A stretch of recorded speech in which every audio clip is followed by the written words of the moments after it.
So today I'm just going to talk a little bit off the cuff about what route of midwifery to choose, and I think this is an interesting topic because it can change in the same person's life what kind of midwife you become.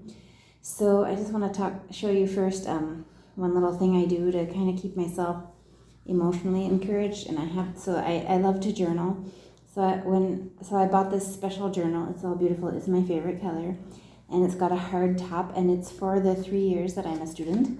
And every once in a while, I just write an entry about something that happened or some prayers, but just kind of keeping a special journal to see my progression as a student, because it's something that encourages me.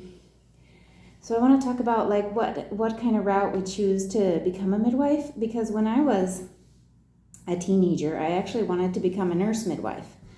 And at that age, I probably could have done it, but I didn't do it. And so as I've gotten older and all my subsequent life choices, that option of becoming a nurse first and then specializing in midwifery to work in a hospital became kind of an option that I don't really feel like I can choose anymore because of my life the way it is right now. So I also don't know, as you get older, it becomes a question of your philosophy and pragmatism, what you actually can do.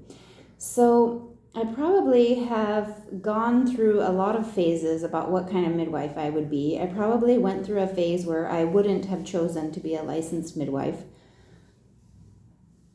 Then lately, in the last couple of years, I've just been able to be a little more realistic about the state of my family, where we live, the things I actually would need to be able to practice midwifery in a good way for women, and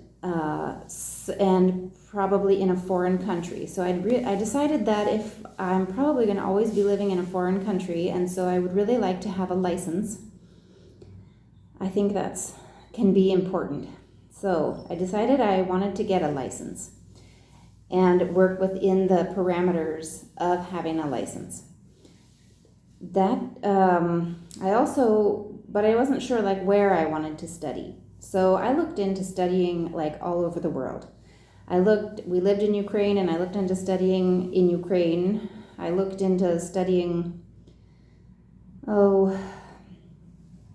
in Germany, in England, in all different places. I looked into what it would be like to study in these places. And when you come more into the pragmatic, what can I actually do? I had to take into account the fact that we're missionaries as a career, and that we have children who are still at home. And I needed to find a place to study where I could get a license and keep, I would like to stay a missionary, and I would like to do it in a place that I can, have my family with me. So I found a school that fit those parameters. And I could have gone to America, for example, and been an apprentice to a home birth midwife. I considered that for a while, but the cost and amount of time that it would have taken was something I didn't think our family could work out in a healthy way or in a feasible way. So that's just something I wanted to talk about with students, because I don't know, maybe not all of us are students yet and we're just thinking about it. But I will just say that as you get older, and as more factors complicate your life, the criteria, and as your beliefs change, or as your experiences change who we are as people, then what we would choose about the type of midwife we want to become or be, or what we would study, is going to change also.